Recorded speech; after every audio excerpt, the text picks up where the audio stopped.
okay, so really into him. Now this is key. Really into him. Do you think you were in love with him at this point? I was starting to fall in love with him for Okay. sure. Okay. Yeah. Yeah. Interesting. Okay. Yeah.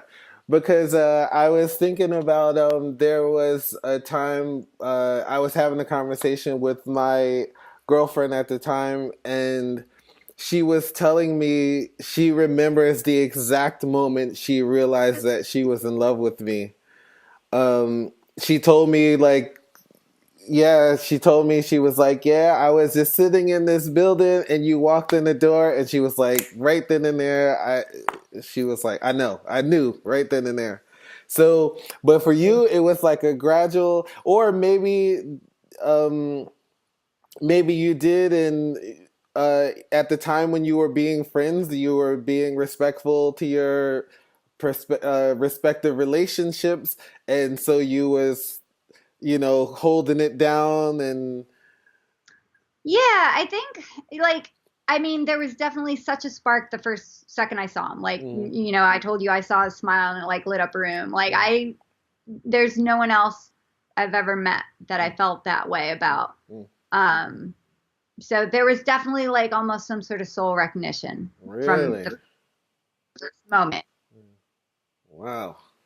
And I do your soulmates then, but I do believe there was a soul recognition going on. For me to see someone smile and just be like so enamored so quickly, I mean, that's never happened to me before or since. Mm, So there was definitely something different. But then, as far as like we took things pretty slow, I think like actually, yeah, when we were just friends, I wasn't trying to think of him in a romantic way, but yeah, I'd be lying if I said we weren't flirting a little, and the feelings were starting to definitely grow. mm, When we were dating, it what like in the first part when we were dating and we had our walls up, nothing was happening at all because we couldn't. We were both we both tend to be a little bit aloof. I think we have a lot of similarities in that way, and mm. so if you put two kind of aloof like people together in the beginning, it can be no one's really like Yeah. opening up much. Yeah. Hmm. So the friendship thing really helped that. Yeah. Interesting. So, He actually said it first. He said that he's falling in love with me first, mm, and I was really happy to hear it. So I guess I was falling in love with him too, although I mhm. didn't say it right back, but I said it back pretty soon after. Oh, wow, wow, wow. Interesting. Wow. I, I never heard this story before. I think I kind of met you, and it seems like I only remember one night being at your place, and then Lucy's hat shop. This is, Hmm. and then there was like this big jump. So for me, you were always together, you know? So strange. It's strange to really hear this story. But I feel all warm inside right now. That's cool. That's cool. That's very, very cool. So, okay. So let me ask you about these. Maybe you don't want to revisit it, but so you said asked you questions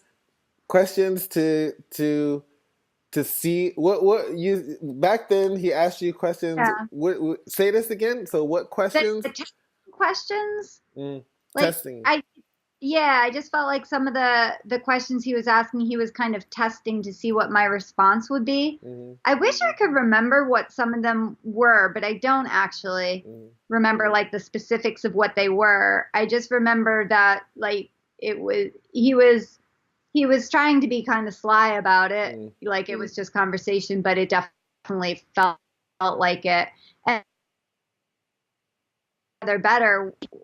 He admitted that when I called him out on the testing, Mm. like he's like, oh damn, like he was impressed that I could tell that because he was doing that. So he Uh, admitted he was doing that. uh, Yeah, you later. guys, you guys just know each other so well. Look at, yeah, okay, okay. So, all right. So, no question about it. You guys were soulmates.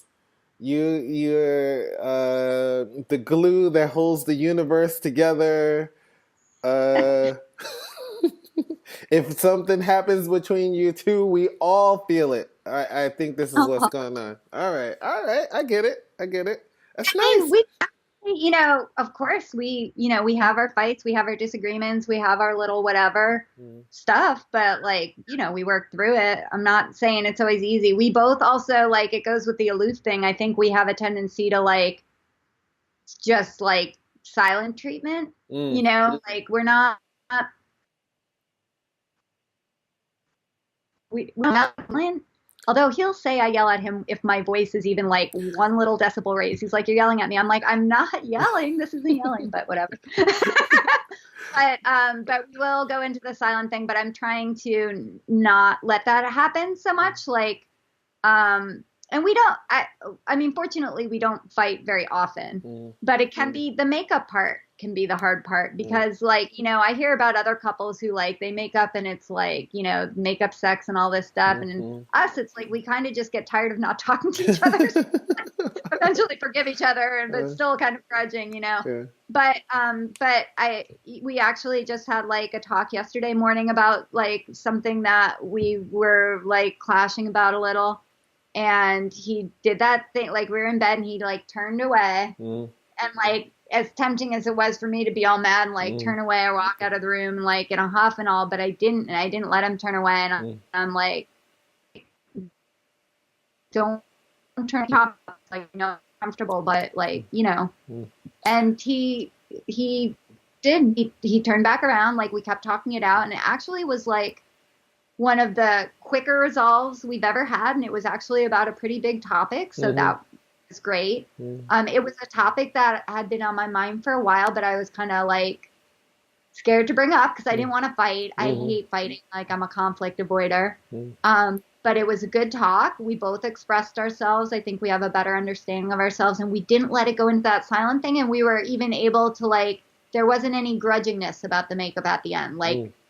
we actually felt closer. So that was great. So I mean, basically, I'm just saying, like, I know it sounds all romantic and stuff, and it is. It's super romantic, but of course, we don't have a perfect relationship, and like we're still always working stuff out anyway. Mhm. Everyone has that stuff to work out. Yeah. I mean, for me, when I think about 20 years, just in general, like, I know people who couldn't make it 2 years, you know what I mean? And so I Right. think this is, I guess on a certain level, it in a way it kind of gets easier because obviously when you're learning new techniques to deal with one another and coming to understand each other more, like when you have a fight and then or disagreement and you come back together, it's just that one more thing you learned about the person that you're with. And so Hmm. if you don't let the that thing blow up so big that it ends things or causes a bigger conflict, then you come out stronger for it, I guess, you know? So yeah, I think that's pretty like amazing. Congratulations. Thanks.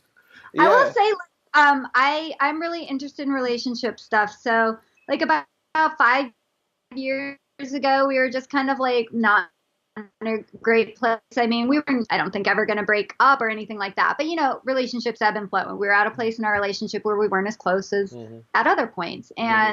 Um, and I was like, what do I do? I'm like a big reader. So I ordered this book. The name of the book sounds depressing, but it's such a good book. And I would recommend it to anyone in a relationship.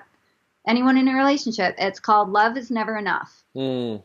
It's by a very well respected, he's actually the father of cognitive therapy, Mm. which in psychology is one of the, like, of the last like 50 years or so. I don't Okay. know how long exactly, but it's not a self-help book is basically what I'm saying. Hmm. It's written by like, I'm spacing on the guy's name, but if you look up Love is Never Enough, Mm. it's some guy whose name begins with but it was really helpful. And Mark didn't read it. I read it. I mean, I got so much from it that it was enough to, in a big part, help turn our relationship around, because it Mm. also really showed me how, I think you get to these points of relationships where you think it's all the other person and that's Mm, why things aren't working. mm, And reading this book, I was able to see all the things that I was doing in arguments that weren't helpful, mm, that all the things I could change. mm. So then I started changing them and then it really helped. And like, you can get in these places in relationships where you're both seeing each other in this negative light. And Okay. it's really important to turn that around when that's happening Oh. because it just keep going the wrong way. So and so it was really interesting because the whole premise of the book is love is never enough, but that's as depressing as that sounds, that's really true because I think if you think about most couples that broke up, they loved each other at one point, right? Mm-hmm. And so, but they broke up anyway. So like you also have to look at like, are you being a good listener? Are you, when someone brings up something they don't like that you're doing, are you denying it or are you like taking that into consideration? Are Mm. you like, are you keeping score too much? Like it's stupid to keep score like on stuff you do around the house or whatever. Cause like as soon as you're like keeping score, then you're not even on the same team, right? It's Yeah. like, Yeah. oh, yes, but they didn't do that. Like I remember reading once that one of the biggest sources of fights for couples for marriages and I guess couples living together is about household chores. And I was Mm, like, fuck that. I mm. am never going to let something that minor get in the way of me. Like, Yeah. so if I do a little bit more around the house, then I do a little bit more around the house. If my computer breaks or the internet goes down, then he's going to help. Or Mm-hmm. if like, like it doesn't have to be exactly even. Everyone has different skills and different things they bring to the relationship. So Right. like he does a lot of the cooking and most of the grocery shopping. So I do all the cleaning, like then that's okay. Right You on. know? Right on. Yeah. So you figured that out. Do people ever come to you for relationship advice as a veteran in the Sometimes, yeah, friends, sometimes,